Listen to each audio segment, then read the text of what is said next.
Je vous donne dans cette vidéo les sons en arabe avec leur équivalent en alphabet français. Donc je vous donne une ardoise où il y a les lettres. Donc tout ça, vous avez les lettres avec l'alphabet français, avec leur équivalent, avec l'alphabet arabe. Donc là, vous avez le A, le B. Le C peut se présenter sous deux formes, donc le C un peu suave, un peu doux, et le C un peu plus grave, avec un son beaucoup plus grave. Le D c'est la même chose, le D suave c'est la première version, et puis la deuxième ligne vous avez le D un peu plus grave. Donc vous arriverez à trouver la distinction, par exemple si je vous dis D de Diana, donc c'est un D un peu suave, un peu doux. Et vous avez le D de Diana, qui est un peu plus profond. Donc le D suave, c'est le tout premier, donc le D celui-là. Et sinon, le D de Diana, c'est plus celui-là. Le T de TH, donc de that, those, these, c'est toujours la même chose, une version suave, une version douce, et puis une version un peu plus emphatique, un peu plus grave. Là vous avez après cela la lettre F, et puis nous allons passer à la lettre G. Alors vous avez pour la lettre G, vous avez deux versions. Vous avez la version de G de Jérôme, et puis vous avez la version G de Grand. La première lettre c'est celle de Jérôme, et puis la deuxième c'est celle de Grand, en sachant que je vous ai mis la deuxième dans une autre couleur. Et toutes les lettres qui sont dans une autre couleur, ce sont des lettres qui n'existent pas dans l'arabe classique.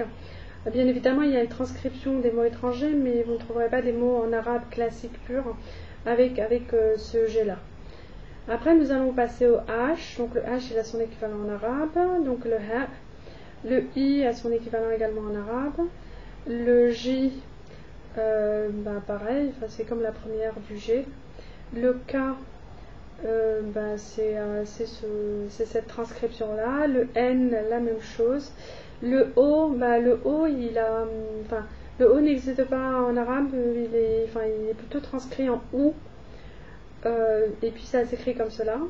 Le P est un son qui n'existe pas en arabe classique, mais il y a une transcription quand même pour les mots étrangers.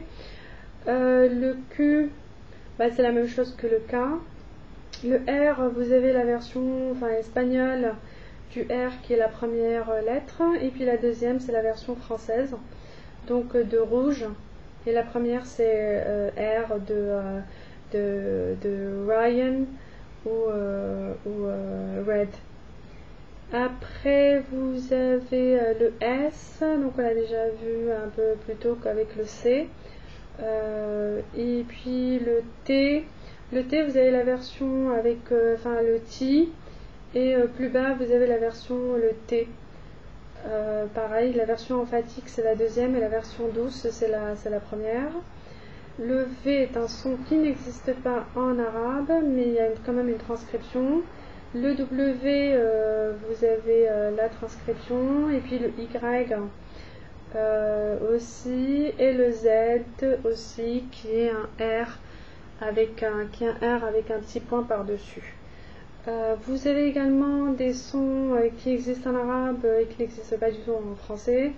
Donc le Qa qui est celui-là, le tout premier. Après vous avez le A. Après vous avez le Kha de la Jota en espagnol. Et vous avez le Ha de Mohammed.